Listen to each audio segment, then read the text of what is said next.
So what do you do when your faith is no longer working? When everything that you thought that you believed no longer makes sense? I experienced this kind of faith crisis about 13 years ago. Several really painful experiences coincided in a really short window of time, and suddenly everything that I had been raised to believe, everything that my husband and I had been training others to propagate around the world was no longer working. In an attempt to find our footing again in the midst of that crisis, my husband and I, we examined all the world religions, and I found a lot of attraction in Buddhism. I loved the kindness and the compassion that I saw there. I loved the harmony that I saw in Taoism, and I was attracted to the teaching of oneness, that everything is connected in the religion of Hinduism. But I couldn't get away from one thing that was in the Jesus that I was taught to admire growing up, and that was that not only did he teach these things of goodness and kindness and love for one another, but he showed us how to do it.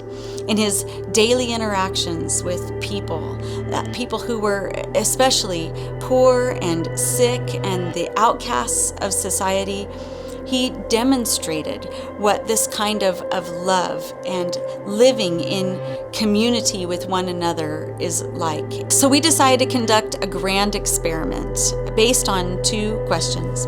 The first was, is it even possible to live the way of love that Jesus taught?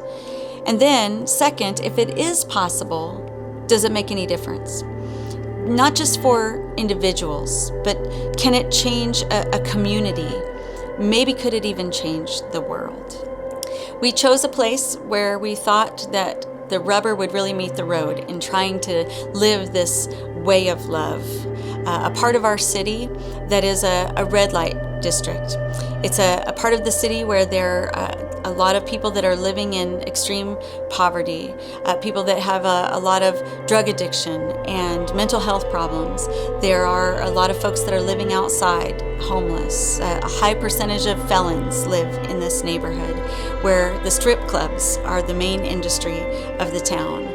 We figured that these are the kind of people that Jesus hung out with. So what a perfect place for a grand experiment of this kind. Then we opened up a coffee shop. I grew up in Seattle, Washington, so it was not a far stretch for the muse to inspire me with coffee. I think it might even be in my veins.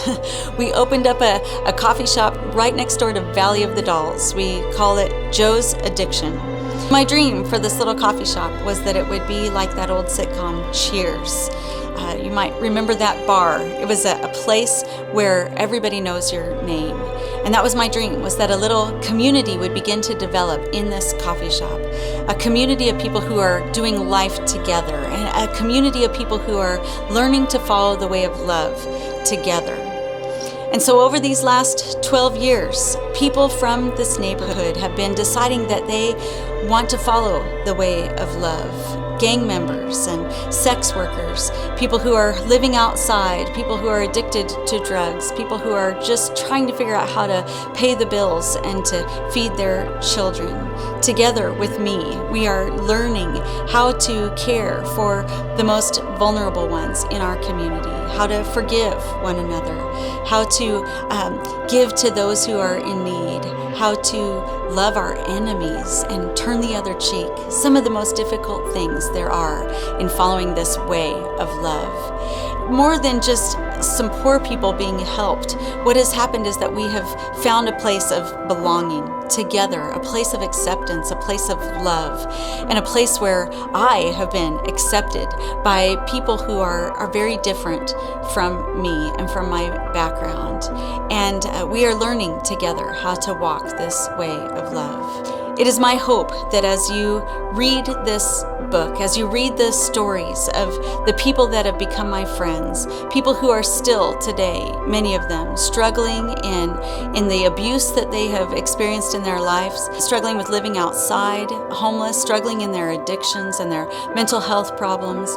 As you read these stories, and as you read my story of the evolution of my faith and my walking away from religious judgmentalism to following a way of love. My hope is that you will be attracted to love and that you will find within yourself a longing to participate in the beloved chaos.